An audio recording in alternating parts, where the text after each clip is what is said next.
Come, come, whoever you are, wanderer, worshipper, lover of leaving. Ours is no caravan of despair. Come yet again, come. Come, come, whoever you are, wanderer, worshipper, lover of leaving. Ours is no caravan of despair. Come, yes, again, come. Come, whoever you speak. Ours is no caravan of leaving. Ours is no caravan of leaving. Ours is no caravan of leaving. Ours is no caravan of you speak. Ours is no caravan of despair.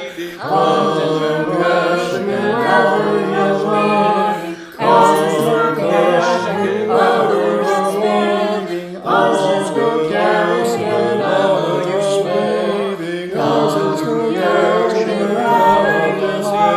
leaving. Ours is no caravan of leaving. Ours is no caravan of leaving. Ours is no caravan of you speak. Ours is no caravan of leaving. Ours is no caravan of leaving. Ours is no caravan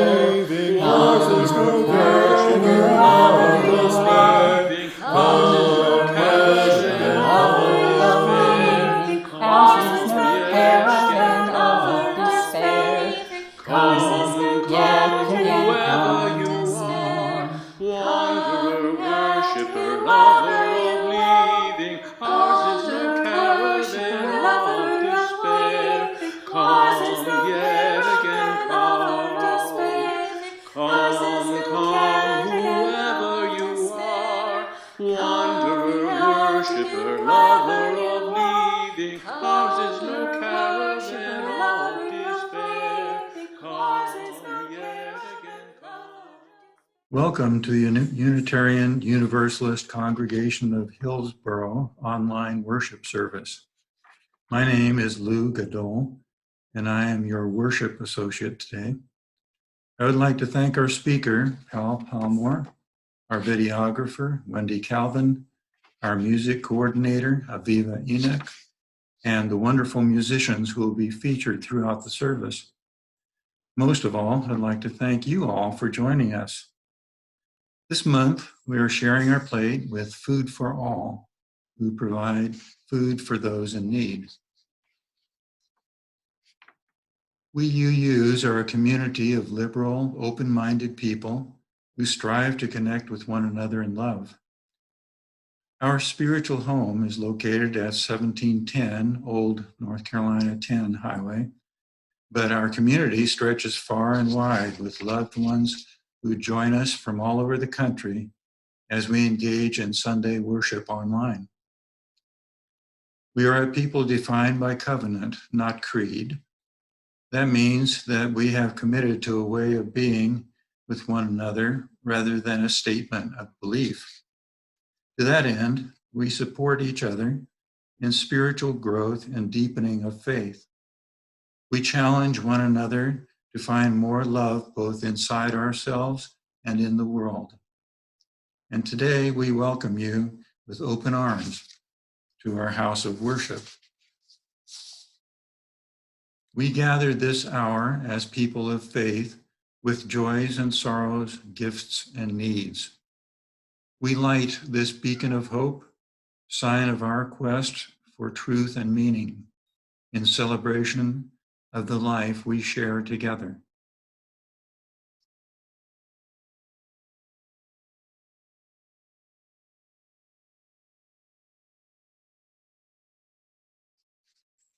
This is reading number 475 from the Hymnal. We, the peoples of the United Nations, determined to save succeeding generations from the scourge of war, to reaffirm faith in fundamental human rights in the dignity and worth of the human person, and the equal rights of men and women, and of nations large and small, to promote social progress and better standards of life in larger freedom, and for these ends, to practice tolerance and to live together in peace as good neighbors, to unite our strength, to maintain international peace and security, to ensure that armed force shall not be used save in the common interest,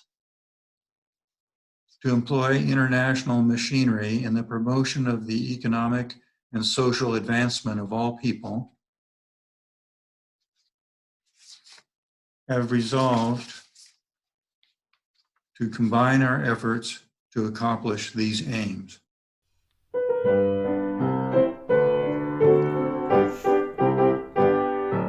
Gonna lay down my sword and shield down by the riverside, down by the riverside, down by the riverside. Gonna lay down my sword and shield down by the riverside. Gonna study war no more.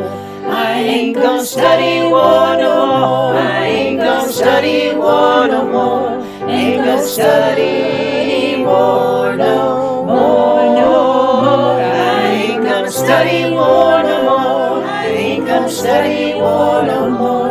Ain't gonna study war no more.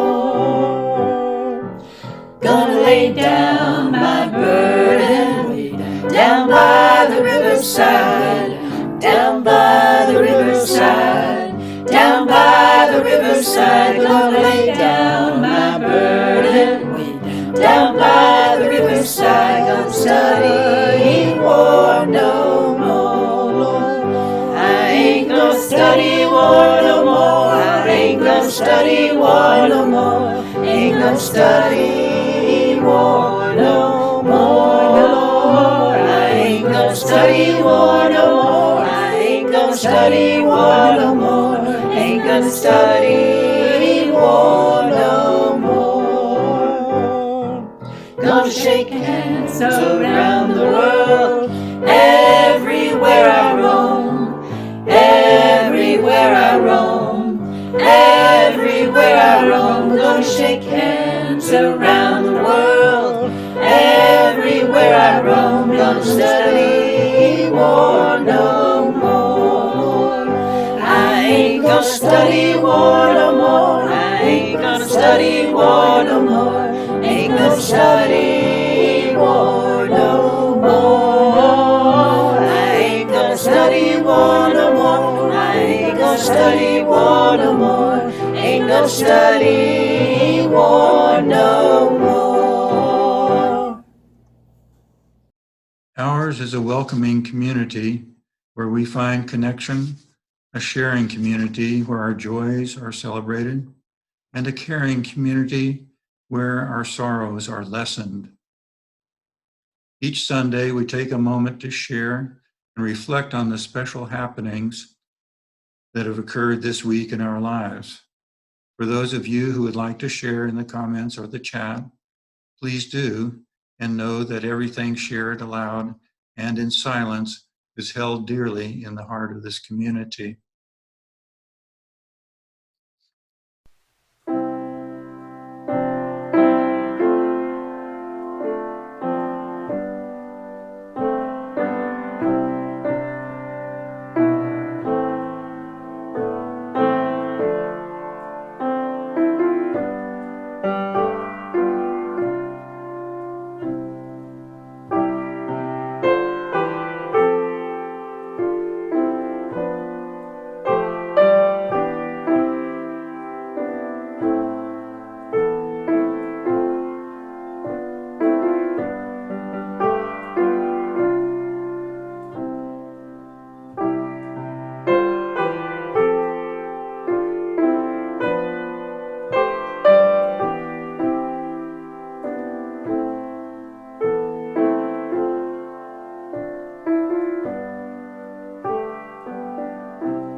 blessing today is let us open. Let us open our minds and hearts to the place of quiet, to the silent prayer for the healing of pain, and the soft, gentle coming of love. Vote your dream of justice, vote your dream of kindness, vote your dream of peace and joy, vote to heal the world. Vote to end the violence, vote to end the cruelty, vote to end the hate and fear, vote to heal the world.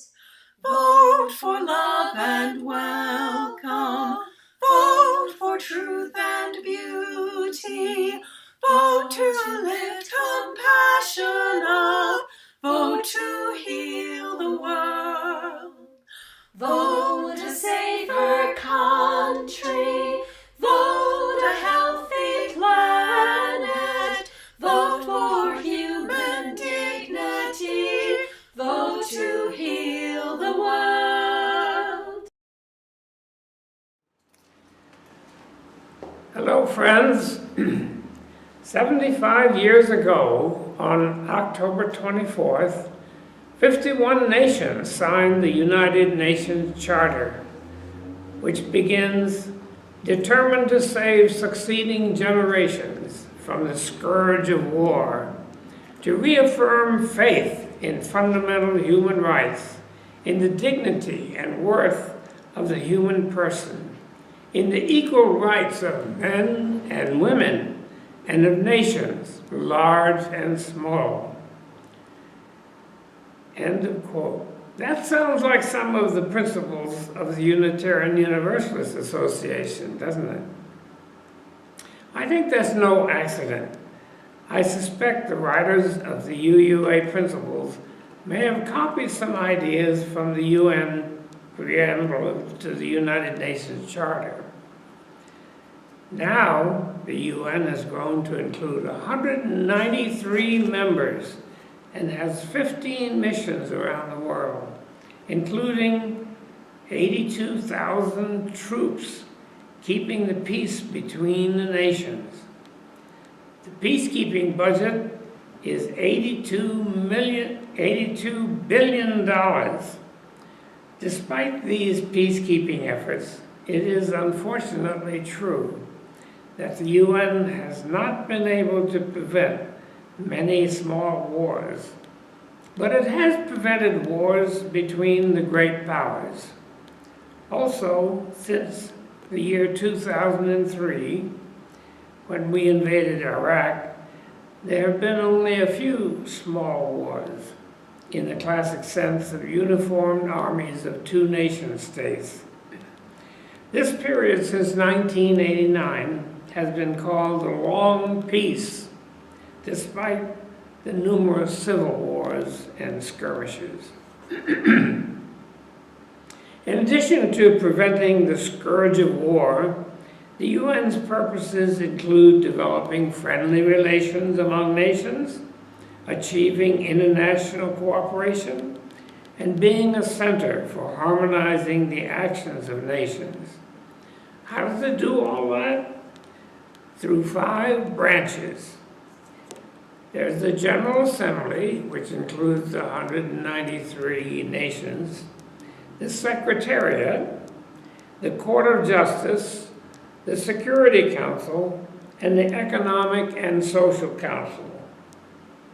When it was founded, there was also a Trusteeship Council, but that's no longer needed because all the trustee states and colonies have become nations of their own or states within nations. One of the main accomplishments of the UN is this transformation of 80 colonies into nations. Let me relate some personal history regarding peace in the UN. Soon after the founding of the UN, I became an undergraduate at Duke University. There, I learned that human history could be thought of as a slow progression from fighting between families to clans, which prevents the fighting between families, but of course produces fighting between clans. And then the next step was the city-states, which prevents fighting between clans. But, of course, the city-states started fighting each other. And then the next step was from the city-states to nations. And the nations prevented fighting between city-states. But, of course, the nations began to fight each other. So, in other words, I came to view history as the gradual reduction of fighting between smaller units to the extension of peace and law from smaller units to larger and larger units. So I thought maybe now we could take the final step and establish world peace and world law instead of world wars between nations. So I joined the chapter of the Duke United World Federalists, and after a while I became president. I also fell in love with the secretary of the United World Federalist chapter and proceeded to marry her after we graduated. While at Duke, I was a pacifist and a conscientious objector to avoid the draft. But I realized after the Korean War and the UN peace action there, that if I believed in a world government, there would have to be an international police to enforce world law and order. So I couldn't honestly say that I objected to all forms of war. So I gave up my conscientious objector status and volunteered for the draft to get it over with. But I continue to believe that preventing a nuclear holocaust was the most important thing in the world. So I continued to support peace organizations wherever I was. When I came back to Duke as a faculty member, I joined the Nuclear Freeze group. And that group then became the Peace Action group. And then I joined the local United Nations Association chapter and eventually became its president. Now I'm secretary of the local Veterans for Peace chapter. This morning I heard through the Veterans for Peace the alarming news that our president has sent a letter to all the signatories of the I believe it's called the Treaty for the Proliferation of Nuclear, no, it's called the Treaty for the Elimination of Nuclear Weapons. So hopefully other countries will not follow our bad example. Now let's talk about climate change, which is this year's emphasis at the United Nations. The UUA has a UU Office for UN Affairs, and every year they provide materials and encourage congregations to celebrate UN Sunday, which is what we're doing now. This year, their theme is All for Climate Justice, People, Power, Planet. In 2015, the UN General Assembly adopted the 2030 Agenda for Sustainable Development, which included 17 Sustainable Development Goals to achieve by the target year of 2030, 10 years from now. 3 of these goals involve climate justice. Goal number 6 says ensure the availability and sustainable management of water and sanitation for all. So much of climate justice involves water and sanitation. Some areas have too much water, floods, and some have too little, which we call drought. Others are finding their water sources are contaminated, either by pollution, contaminated pipes, or salt from rising concerns. Climate justice demands equitable and sustainable management of water sources and symptoms. Goal number 12 says ensure sustainable consumption and production patterns. This includes reduction of fossil fuels, reduction of energy waste, and more recycling and reusing. Goal 13 says take urgent action to combat climate change and its impacts. This includes cooperating with the 2016 Paris Agreement on Climate Change. Despite Trump's announcement that the U.S. would withdraw from that agreement, we have hopes that we may rejoin it. So what can we do? What we each can do is limited only by our imagination. Here are some ideas. Use vehicles that consume less fossil fuels, such as hybrid or electric cars, scooters, or bicycles. Many of us have already done that. Sometimes I think our parking lot looks like a hybrid car, used car establishment.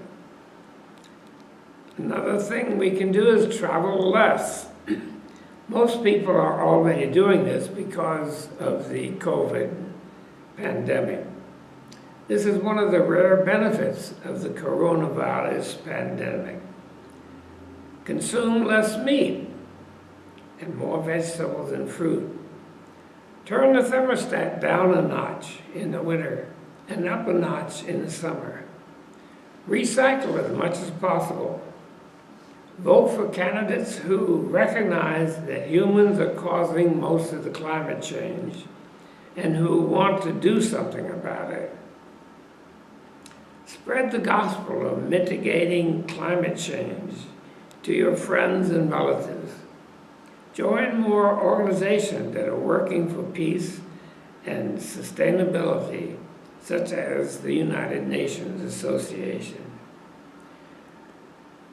Recently, the United Nations Association is helping local congregations like ours to organize what they call climate action teams, or CATs for short. If you want more information about that, you can go to United Nations at UUA.com. In conclusion, remember that wars and climate change are just 2 of the many problems that the UN is working on. In fact, there's probably some UN agency or task force working on almost any world problem that you could think of. So please join me in becoming a UU for the UN. This is a reading, number 601. When all the people of the world love, then the strong will not overpower the weak. The many will not oppress the few. The wealthy will not mock the poor. The honored will not disdain the humble. The cunning will not deceive the simple. This is from Motse.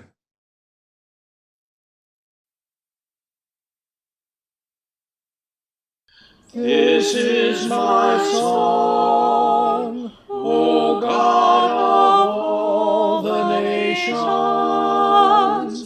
a song of peace for lands afar and mine. This is my home, a country where my heart is.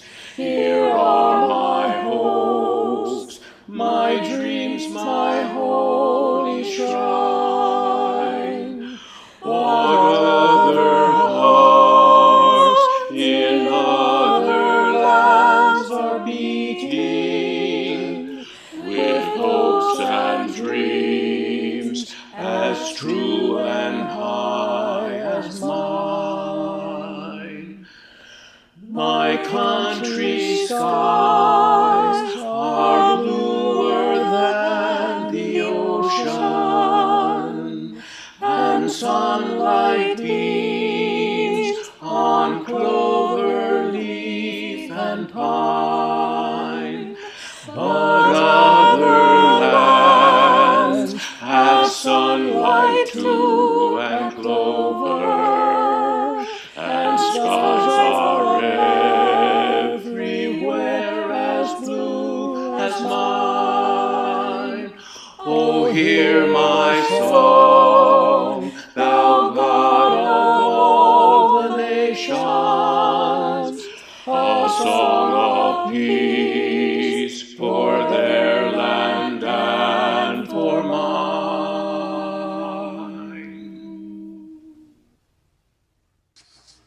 We extinguish this flame, but not the spark of joy in our worship, the fire of commitment, or the warmth of community. Blessed be, my friends, until we meet again.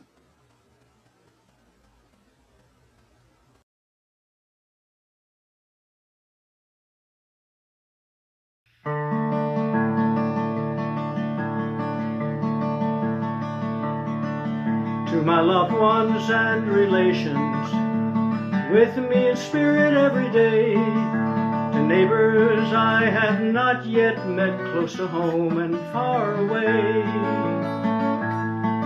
Be safe, be well, you mean the world to me. Be safe, be well, you mean the world to me.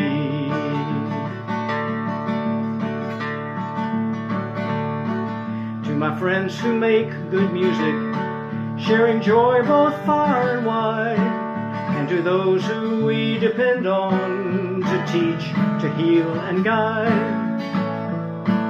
Be safe, be well, you mean the world to me. Be safe, be well, you mean the world to me.